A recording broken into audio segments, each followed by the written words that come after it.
જ્યારે પણ એના માટે આપણે ઉતરીએ, ચિંતા કરીએ તો આપણે થાકી જઈએ એટલી સમસ્યાઓ છે. તો આ બધા અનેક વાતો છે.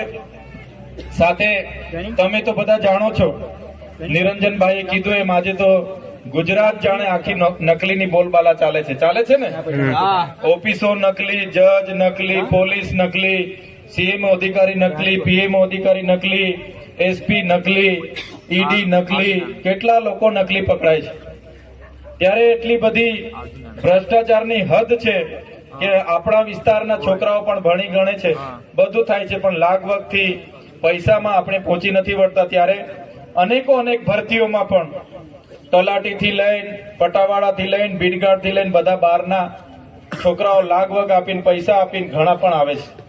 હું બધાની વાત નથી કરતો, પણ આપણા છોકરાઓ પૈસામાં પહોંચી નથી વળતા ત્યારે ઘણી એમાં રહી જાય છે. ત્યારે સાથીઓ, વધારે સમય નહીં લઈએ. કદાચ કોઈએ ખાધું નહીં ખાધું, અને બહેનો તો 6-7 વાગ્યાના અહીંયા બેઠા છે, એટલે ઘણા લોકોએ તો કદાચ રોટલા કે રોટલી કે જમવાનું પણ બનાવ્યા વગર અહીંયા આવી ગયા હશે એવું લાગે છે ને? એવું આજે ઘરમાં ઝઘડો નહીં થાય એટલું જરા જોઈ લેજો. પછી તમે બધા પછી હસી કાઢો મને, એટલે આપોવાની મને રવા દો. એટલે આંબલેથાના તો ઘણા સાથી મિત્ર, અમિતભાઈ છે, મયુરભાઈ છે, હેમુભાઈ છે, અમે બધા સાથે ભણતા હતા, એક રૂમમાં રહેતા હતા. એટલે ગામથી તો ખૂબ સારી રીતે પરિચિત છે. અને ગામનું નામ એવું છે કે આ વિસ્તારોમાં પંકાયેલું નામ છે. સાચી વાત છે કે ખોટી વાત છે? બહુ મોટું નામ છે. તમે એકવાર નક્કી કરી લો તો આખા નાંદોદ તાલુકાને એક તરફી કરીને એક તરફી ફેરવી શકો એવા છો. યુવાનો પણ મજબૂત છે, એટલે યુવાનોને દિશા આપવાનું કામ હવે આવનારા ભવિષ્યમાં કરજો. ચૂંટણીઓ આવે, પાર્ટીઓ હોય, પ્રચાર થાય, બધા લડે, બધી વાત બરાબર છે. અમે પણ રાજકીય પાર્ટીના છે, અમે પણ બધા જ પ્રોગ્રામોમાં પણ અમે પણ જઈએ છીએ, નાચીએ છીએ, કૂદીએ છીએ, બધું બરાબર છે. પણ આપણો ધ્યેય શું છે એના તરફ આપણે રહેવું પડશે. વોલીબોલ પણ રમાય, ક્રિકેટ પણ રમાય, ફૂટબોલ પણ રમાય, બધી પ્રકારની રમતો પણ રમાય, પણ કેરિયર બનાવવા માટે બધાએ લાગવું પડશે. ફરવાનો શોખ હોય, ફરવા પણ જવાનું, મિત્રતા હોય, પાર્ટી થાય, બધું થાય બરાબર, પણ કેરિયર પર બધા યુવાનો ધ્યાન આપજો. અને વધારે વિશેષ નથી કેતા, ઠંડીનો માહોલ છે અને ઘણો સમય પણ થયો છે. કોઈ મારા ગામમાં પણ એકતા બને, ગામના યુવાનો ભણતા હોય એના માટે સારું મેદાન, સારી લાઇબ્રેરી ગામમાં હોય, બધા સાથે બેસીને વાંચન કરે, તલાટીમાં પાસ થાય, પોલીસમાં પાસ થાય, પીએસઆઈમાં પાસ થાય, એ પ્રયાસો આપણે કરવા પડશે. નહીં તો આપણા જુવાનિયાની તાકાત મને ખબર છે. બેન્ડ પાર્ટીમાં 11 વાગ્યાથી નાચવા પડે ને, બેન્ડ વાળા 5 વાગે બંધ કરે તો બી કે વગાડો, અમે નાચવાના છે, કેતા છો ને બધા? તો તમારી એ તાકાતનો ઉપયોગ તમારા કેરિયર બનાવવા માટે પણ તમારે કરવી પડશે. મા બાપ પર કેટલા નિર્ભર રહેવાના? મા બાપ આજે સારા છે ત્યાં સુધી આપણે પણ સારા છે, પણ આવનારા દિવસોમાં મા બાપ તમારા પર નિર્ભર રહેવાના છે, એટલે તમારે પણ મજબૂત થવું પડશે. સાથે અનેક આપણા કુરિવાજો છે, કુટેવો છે, એના પર પણ આપણે નિયંત્રણ લાવવું પડશે. ઘણા ખોટા ખર્ચાઓ પર નિયંત્રણ લાવવું પડશે. સમસ્યાઓ તો આપણી પાસે પુષ્કળ છે. આપણા બાળકો હોશિયાર છે, છતાં આપણા બાળકોને સારી કોલેજ, જે શિષ્યવૃત્તિ થઈ જશે તો મોંઘવારી માટે આપણી સામે બોલશે, આપણા પર રોજગારી માગશે, શિક્ષણ માગશે, નોકરી માગશે, સારા રોડ માગશે, પીવાના પાણીના બોર માગશે, આવાસ માગશે. એટલે આ લોકોને નવરા પાડવાના નહીં. સરકારે પણ ધારી લીધું છે કે આમને નવરા નહીં પાડવાના, આમને કઈ કામમાં રાખવાના ને. આપણે આમ આજે તમે જોઈ લો, આજે તમે પોતે આંબલેથાના નાગરિક છો, તમે પોતે દેશના નાગરિક છો, એ સાબિત કરવા માટે કેટલા જાતના કાગળિયા આપણા પર માગે છે કે નથી માંગતા? શરૂઆત કરે કે ભાઈ જન્મનો દાખલો લાવ, આપણે આપીએ એટલે કે ભાઈ આધાર કાર્ડ લાવ, ભાઈ લિવિંગ સર્ટી લાવ, ભાઈ રેશન કાર્ડ લાવ, આવકનો દાખલો લાવ, જાતિનો દાખલો લાવ, લાઇટ બિલ લાવ, ઘરવેરાની પાવતી લાવ, આકારણી પત્રક લાવ, પાન કાર્ડ લાવ, જીએસટી ભરતો હોય તો જીએસટી લાવ, પાસપોર્ટ લાવ. એવા તો કેટલા જાતના કાર્ડ આજે માંગે છે. કેટલીક ઓફિસ વાળા તો અમારો પાર્ટીનો કાર્ડ હોય તો તે બી લઈ આવે એવું કે છે, સદસ્ય ભાઈનો હોય તો એ કાર્ડ બી લાવે એવું કે છે ને કેટલાક લોકો. તો આટલા બધા કાર્ડ ભેગા કરવામાં તો આપણું જીવન અડધું પૂરું થઈ જવાનું છે એવું લાગે છે મને, છે કે નથી? કોઈ જગ્યાએ નવરા નથી રાખવા માંગતા આપણને. હવે તો તમારે કોઈ લાભ જોઈએ ને, માનો કે આ ખેડૂતે આપણા બચુ કાકાને કઈ લાભ જોઈએ છે સરકારી, બચુ કાકા કોઈ ઓફિસમાં જાય એટલે પેલો અધિકારી કે ભાઈ તમે હયાત છો એનો દાખલો લખી આવો. માગતા છે કે નથી માગતા? હવે કાકા જાતે ચાલીને ગયા છે, સામે ઉભા છે તો હયાત છે તો જ ગયા હશે ને. હવે એને જીવતો છે એની દાખલો પેલા લોકો માગે. તો આવી પરિસ્થિતિ આજે આ સરકારોએ પેદા કરી છે. આજે સરકારોએ જ આપણને આધાર કાર્ડ આપ્યા છે, સરકારે જ આપણને રેશન કાર્ડ આપ્યા છે. સરકારે આજે શું સાબિત કરવા માંગે છે તમે જો, એક ઉદાહરણ આપો. સરકારે પહેલા આજે 4-5 મહિના પહેલા કીધું તમે આધાર કાર્ડ અપડેટ કરાવો પછી જ તમને બધા લાભ મળશે, તમારા છોકરાને બી 25 શિષ્યવૃત્તિ મળશે. કીધું તું કે નથી કીધું? સાચી વાત છે કે ખોટી વાત છે? એમાં 2 મહિના આપણા લોકો આ મામલતદાર ને આ તલાટી ને આ પ્રાંત ને બધા રખડી થાકી ગયા કે નહીં? એ માંડ એમાંથી નીકળ્યા તો પાછું સરકારે જાહેરાત કરી કે ભાઈ તમે રેશન કાર્ડ કેવાયસી કરી લાવો, બાકી અનાજ તમારું બંધ. કીધું કે નહીં કીધું? હમણાં 2 મહિનાથી ઉઠી બેઠા કે રેશન કાર્ડ લઈને નીકળ્યા. 2 મહિનાથી પેલો દુકાનવાળો કે ભાઈ કર્યું કે નથી કર્યું, બંધ થઈ જશે, મેં નહીં જાણું. ચાલુ છે કે નથી? બધા રેશન કાર્ડ લઈને નાંદોદમાં ફરે છે. હવે એ હજુ પહોંચ્યું નથી ત્યાં સુધી સરકારે કીધું કે ભાઈ તમે ખેડૂત છો એ સાબિત કરવા ખેડૂત રજીસ્ટ્રેશન કરો. કીધું કે નહીં કીધું? હમણાં નહીં તો તમારા 2000 બંધ થઈ જશે, હવે કોઈ લાભ નહીં મળે. ભલા ભાઈ અમે ખેડૂત છે, કટિયામાં અમારું નામ છે ને એને પાછું હું રજીસ્ટ્રેશન કરાવવાનું? પણ આમની નીતિ એવી છે, સરકાર એવું કરવા માંગે છે કે આપણે નરવા નહીં પડવાના. આપણે નરવા પડે તો બોલીએ ને ભાઈ આ ભાવ કેમ વધે છે, આ ડોક્ટરો કેમ નકલી પકડાય છે, અહીંયા કેમ આ નકલી કોલેજ પકડાય, અહીંયા કેમ નકલી કચેરી પકડાય, એમ કરીને આપણે ભેગા થઈને લડવા જઈએ. એટલે એને ખબર છે આ લોકોને નવરા રાખવાના નહીં. છેલ્લા 6 મહિનાથી આપણા લોકો ખેત મજૂરી બી સાઈડ પર, ખેતી કામ બી સાઈડ પર ને આ રેશન કાર્ડ ને આધાર કાર્ડ ને આ ખેડૂત રજીસ્ટરના ચક્કરમાં ફરે છે કે નથી ફરતા? ત્યારે આ પરિસ્થિતિ સરકારે શા માટે પેદા કરી એ આપણે વિચારવાનું છે. સાથીઓ, આજથી થોડા વર્ષ પહેલા આપણા સાહેબે રાતે 12 વાગે કીધું કે તમારા ખિસ્સામાં 500 વાળી છે ને 1000 વાળી છે, કાલેથી બંધ થવાની છે, મહિનામાં તમે બદલી લેજો. હવે મહિના પછી આ નોટ ચાલવાની નથી. નોટબંધી તો યાદ છે ને? યાદ છે ને? તો ભાઈને યાદ છે, લાઈન પર વધારે ઉભા રહ્યા લાગે. તો એ નોટો બદલાવા માટે આપણે બધા કેટલા લોકો લાઈન પર ઉભા રહ્યા. હવે નોટો બદલાવાથી શું ફાયદો થયો? તમને બધાને ફાયદો થયો? અરે નોટોના ચક્કરમાં જ આપણે મહિનો લાઈન ઉપર રહ્યા, કેટલા લોકો મરી ગયા. તમે કોઈ બેંકમાં, આમલેથાની કે નાંદોદની બેંકમાં કોઈ દિવસે જોયેલું કે કોઈ મોટો માણસ થેલો લઈને પૈસા બદલાવા આવ્યો હોય? આપણે જતા ને બધા નાના લોકો. કોઈ મોટો માણસ લાઈન પર ઉભો રહીને થેલો લઈને પૈસા બદલાવા આવ્યો નથી. નાના માણસોને આ લોકોએ જો કેવી હાલત બનાવી દીધી હતી. કેટલા લોકો લાઈન પર મરી ગયા બોલો.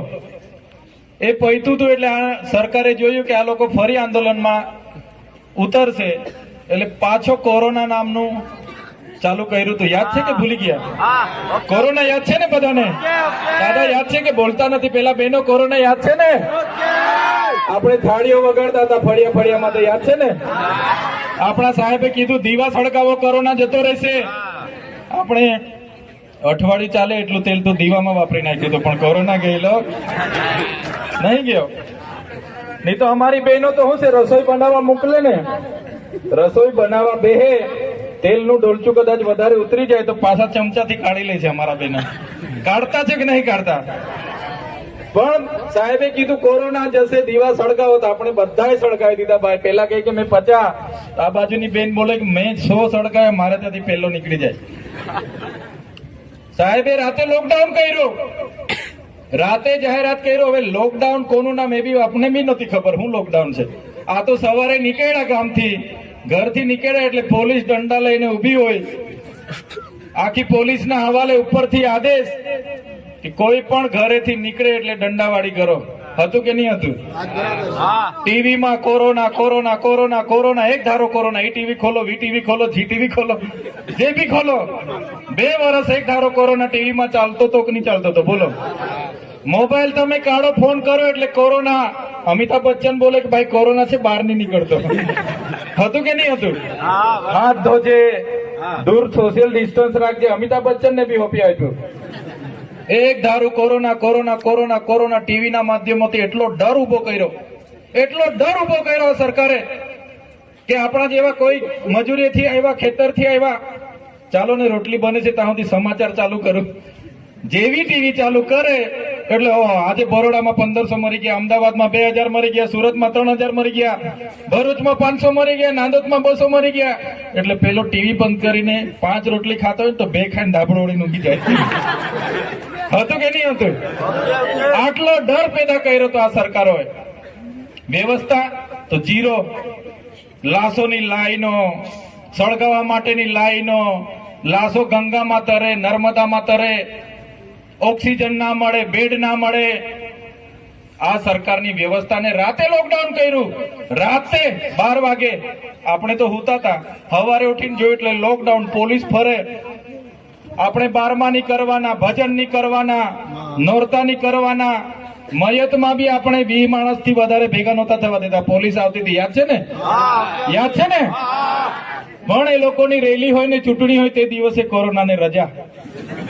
તે દિવસે કોરોનાને કહી દે ભાઈ ભરૂચમાં અમારી રેલી છે, કોરોના આવતો નહીં. એટલે રેલી તો એ લોકો જબરજસ્ત કરતા હતા. હતું કે નહીં હતું? બોલો.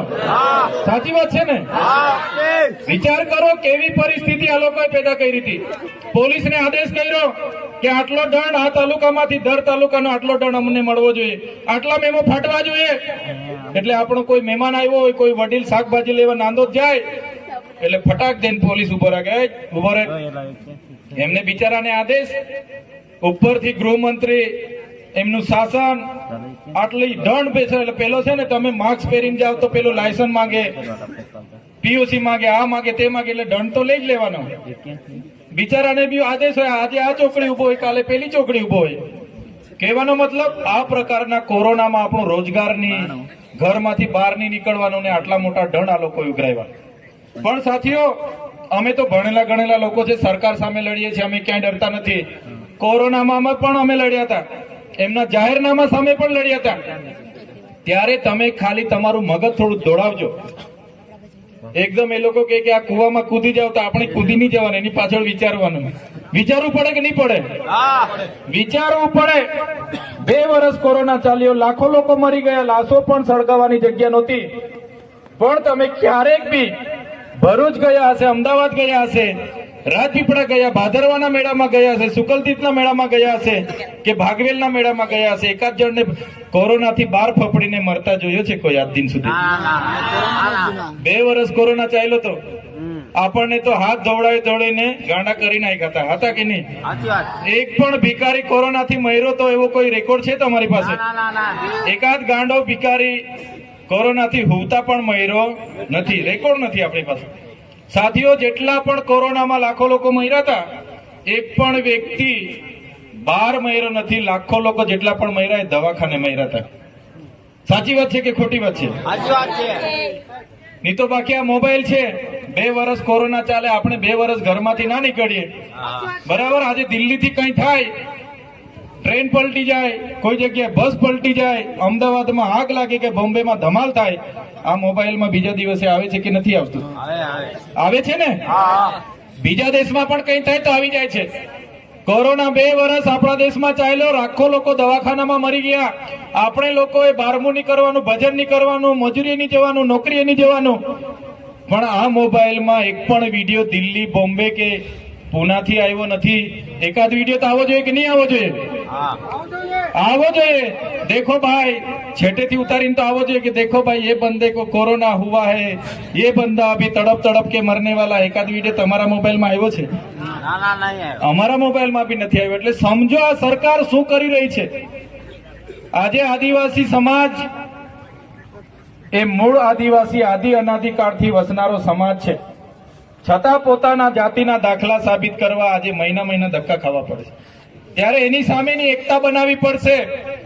આજે કેટલાક ધર્મ સંપ્રદાયોમાં વેચાઈ ગયા, કેટલાક પાર્ટીઓમાં વેચાઈ ગયા, કેટલાક જુવાનીઓનું પોતાનું સંગઠન અલગ અલગ ચલાવે, અલગ અલગ ગ્રુપ બનાવે, એટલે આપણને એક થતા નથી અને એના કારણે આ બધું ચાલી રહ્યું છે.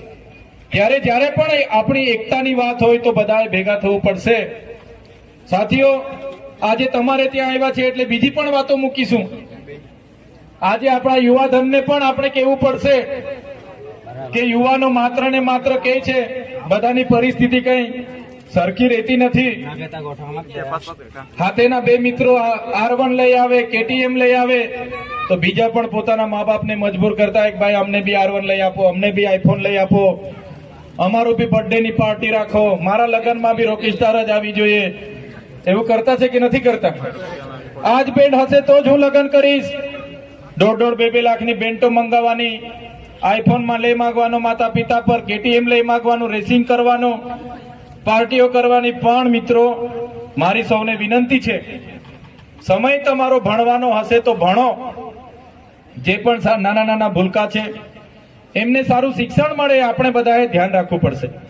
જે યુવાનોએ પરીક્ષાની તૈયારી કરે છે, સ્પર્ધાત્મક પરીક્ષા, એ યુવાનોને પણ મારી વિનંતી છે, સમય તમારી પાસે હશે, તમે સારી નોકરી મેળવશો તો તમારો સમય પણ સારો આવશે. તમારે પણ સારું ભણવા માટે તમારું ધ્યેય શું છે, લક્ષ્ય શું છે, એ તમારે નક્કી કરવું પડશે. આજે અમે આમલેથા ગામમાં છે. આમલેથા ગામનું નામ આ વિસ્તારમાં બહુ મોટું છે. શરૂઆત આપણા ગામથી સારી કરીશું તો મને લાગે છે આજુબાજુના 10 થી 15 ગામમાં એની અસર પડશે. પડશે કે નહીં પડશે? ત્યારે હું યુવાનોને વિનંતી કરું છું કે તમારા ગામમાં પણ એકતા બને. ગામના યુવાનો ભણતા હોય એના માટે સારું મેદાન, સારી લાઇબ્રેરી ગામમાં હોય, બધા સાથે બેસીને વાંચન કરે, તલાટીમાં પાસ થાય, પોલીસમાં પાસ થાય, PSI માં પાસ થાય, એ પ્રયાસો આપણે કરવા પડશે. નહીં તો આપણા જુવાનિયાની તાકાત મને ખબર છે. બેન્ડ પાર્ટીમાં 11 વાગ્યાથી નાચવા પડે ને, બેન્ડ વાળા 5 વાગે બંધ કરે તો બી કે વગાડો, અમે નાચવાના છે, કહેતા છો ને બધા? તો તમારી એ તાકાતનો ઉપયોગ તમારા કેરિયર બનાવવા માટે પણ તમારે કરવી પડશે. મા બાપ પર કેટલા નિર્ભર રહેવાના? મા બાપ આજે સારા છે ત્યાં સુધી આપણે પણ સારા છે, પણ આવનારા દિવસોમાં મા બાપ તમારા પર નિર્ભર રહેવાના છે, એટલે તમારે પણ મજબૂત થવું પડશે. સાથે અનેક આપણા કુરિવાજો છે, કુટેવો છે, એના પર પણ આપણે નિયંત્રણ લાવવું પડશે. ઘણા ખોટા ખર્ચાઓ પર નિયંત્રણ લાવવું પડશે. સમસ્યાઓ તો આપણી પાસે પુષ્કળ છે. આપણા બાળકો હોશિયાર છે છતાં આપણા બાળકોને સારી કોલેજ, જે શિષ્યવૃત્તિ જેવી અનેક સમસ્યાઓ નથી મળતી. એના કારણે ઘણી બાળકો ભણી નથી શકતા. બધા ભણે ગણે છે પણ નોકરી પણ બધાને મળતી નથી.